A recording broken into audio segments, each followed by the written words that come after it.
Hello and welcome back to the chess series on Netflix, The Queen's Gambit. If you happen to not know, The Queen's Gambit is about Beth Harmon and her way up to chess mastery. And in this video I'm going to show you one of her games.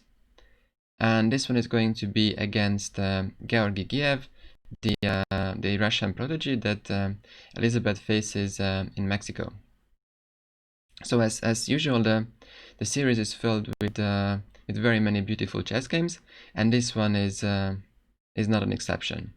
And this is also based on a true chess game. So the initial game was between Dmitry Jakovenko, a very strong Russian grandmaster, and his opponent was Daniel Stellwagen, a Dutch grandmaster. It was played originally in 2007.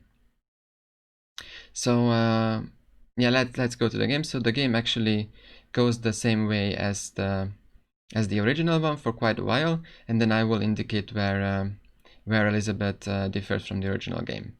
And yeah, so I will also add some chapters in the YouTube video, so you can switch along the sort of chapters, so you can switch between the original game, or if you're only interested in the game where Elizabeth already differed from the original one, then you can also just jump there.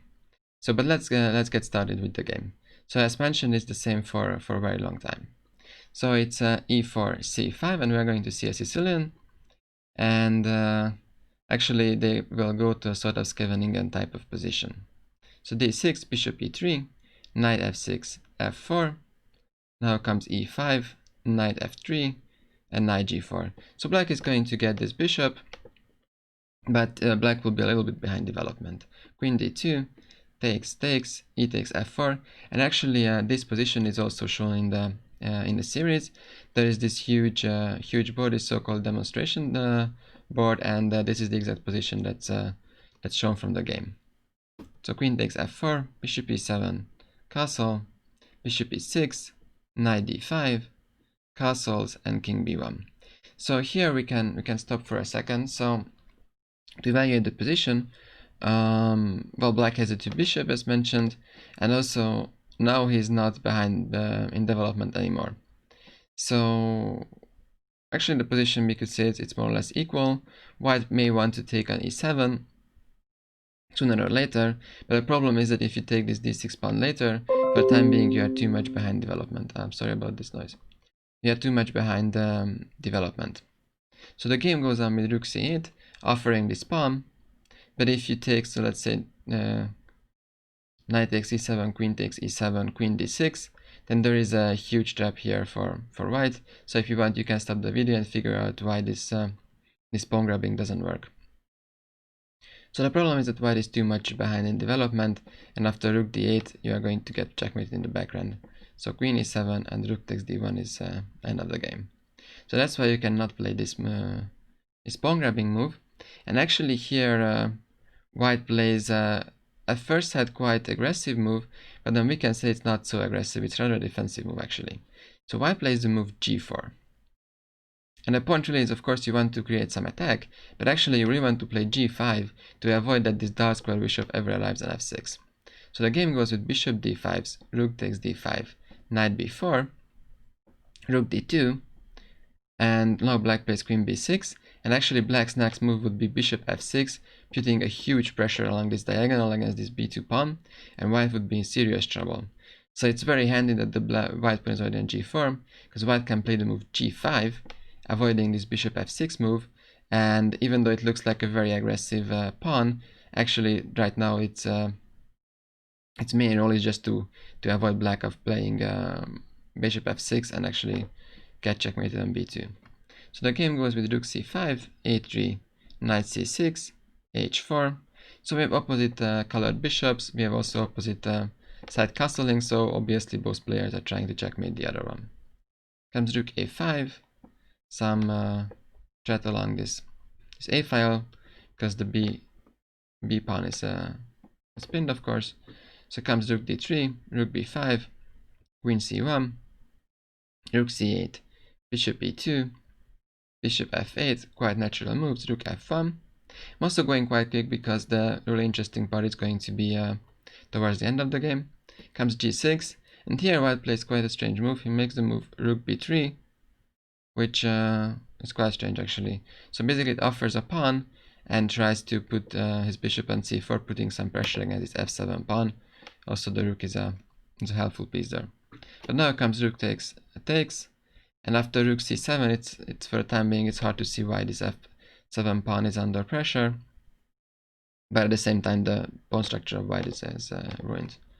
So comes queen d1, bishop g7, bishop c4, and here black decided to simplify the position. Knight d4, takes, queen e2, rook e7, potentially some pressure against this pawn, rook f2, but black has still the problem of the f7 pawn, rook takes e4, bishop takes, king takes, queen c2, rook e1 check, king a2, and black plays the move queen c5.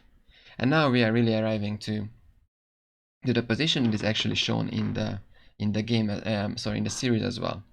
So white plays the move b4, very good move, making some room for the queen, also occupying the c file after exchanging.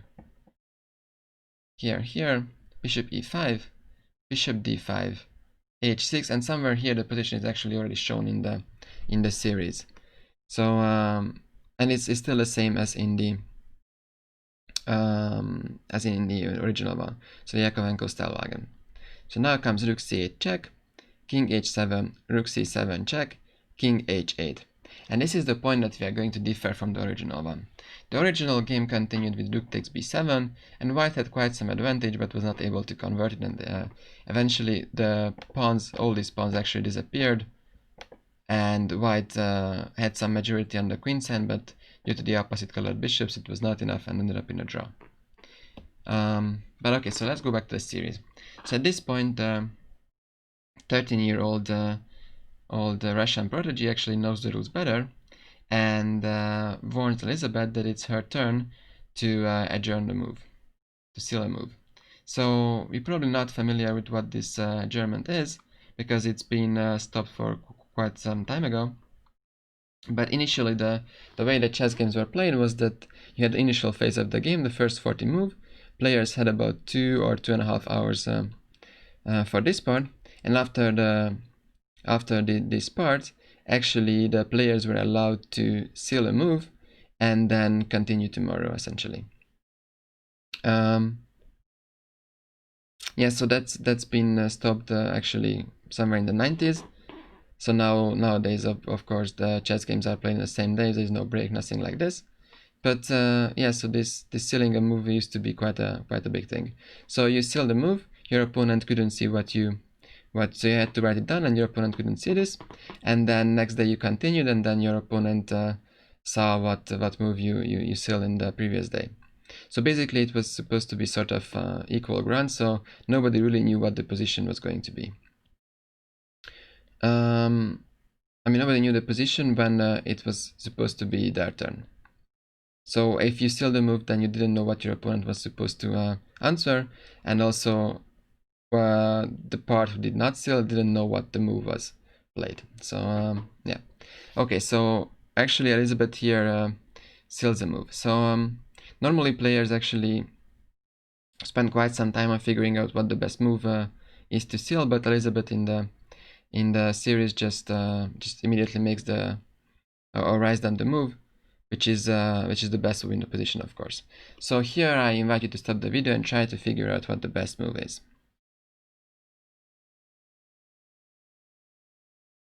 So the point is, if we again evaluate the position, and there is opposite colored bishops, but the problem is that there are too few pawns actually on the board, and they might be eliminated too quickly. So I told you that the initial game ended up in a draw quite quickly because the pawns were just exchanged. But if there are opposite colored bishops, then their main plan is always to checkmate your opponent. And the rook and the bishop themselves, they are not enough to checkmate, but you have both these pawns up here, and you can actually invite them to help.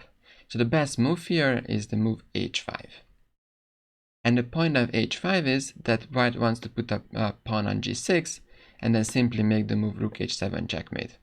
So for example, if you takes hg5, then comes h takes g6, and while rook h7 is going to be checkmate, you can't even play rook h1 because that's hanging. And if you put your bishop back, then you get checkmated on the back rank, or like not checkmated, but you lose your bishop. And of course, there is nothing more to see here. So h5 was the move, and well, unfortunately, they don't show in the series anymore what the moves were, but the game went on by the Russian guy just thinking and sometimes making some moves while Beth was just like dancing around in the room, and whenever the young Russian guy made a move, Georgi made a move, then Elizabeth immediately replied. She didn't even sit down actually to the board. She didn't even write down the moves anymore, so this is actually not allowed. But she was just making the moves and won very quickly and easily. Okay, so let's see what the best defense actually would be. So in the series, all what we saw is that now the black player actually makes like a very big movement and then makes a move. And also the move looks like long because it takes a lot of time. So it's quite likely that they didn't make the best move. So the best move here is simply rook e2. So that's why I told you that if you make like a long move and a long-lasting move, that cannot be just moving one rook one square. But this is the best move. So the point of this move is to have some counterattack against the b2 pawn. And also the white king can be with some ginger. So now you have to basically escape your king. And you have two moves, actually both are winning. The best according to the computer is king b3, and then you escape there. But actually after king b3 there comes b5 and the position is still quite complicated. But if the computer says after a4 white is going to win, but it's very complicated still, the more human move is to play the move a4 and make some room for your king on a3. So after a4, black might take on b2, king e3, and now black can put his rook on h2. And the point is that after h takes g6, h takes g5, this rook is finally controlling the h7 square. So previously this rook was on the first file, and you couldn't play rook h1 because this was controlled by the bishop. But now you can actually play rook h2. And you did not get checkmated, but you are going to lose some pawns after rook b7, and the a7 pawn is probably also going to fall. And once there are connected pass pawn on the queen side, they are going to be queened. And so as mentioned, the series doesn't show the exact moves anymore. So they are making some moves, and then at some position they just show that black loses his rook, and the game just ended. Black resigned, and actually the guy says that he like resigning in the traditional way, which is that you sort of touch your king. I think that means that you just resign. And then after this, they also have actually a discussion in the movie saying like Beth asks like, okay, what's your plan in the future, because you were my best ever opponent so far. And then he says like, yeah, I just want to become world champion in 3 years. And then Beth asks like, okay, if you are world champion at 16, then what the heck do you do in the rest of your life? Yeah, so this is about this game. Let me know what you think, and also let me know whether you're interested in more games from this series. There's actually so many more games, and really some of the best chess games ever played are shown in the movie, so it's very nice. So see you next time.